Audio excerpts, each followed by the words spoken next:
Hey, listen, one of the challenges with a mission-driven mindset is this. It's that you know too much. As a teacher, we know too much. We know our kids, like we know where they're strong, we know where their deficits are. And so when someone like me comes in talking about having this mindset around essentials, I know it can sound counterintuitive, but I just want you to consider this, and I've said it before. When there is something you've got to get done in your personal life that, of course, has a risk of failure, but not in your mind, because there is no way this is not going to get done. And you think about all the plan B and C, and you get knocked down, you get back up, and you land on your feet, and you make it happen. You move heaven and earth. You move hell and high water. You make it happen.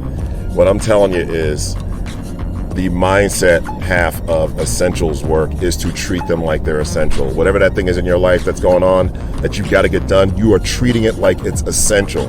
And therefore, all you are interested in are solutions, resources, people, and anything else that'll help you make it happen. And that's the kind of lab approach we have to take, even when we think we know everything there is to know about the kids we're serving.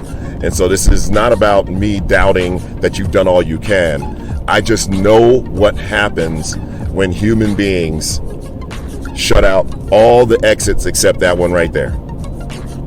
And they say there's only way out that way, and we're going to make this happen. I know what happens with human beings. We become extremely creative and innovative, passionate, thinking outside the box. We make stuff happen. So this is not an indictment on you or the work you've done thus far. I just know what happens when we click into that mindset where our back is to the door and we've decided to put all options to death except that they're going to master those essentials.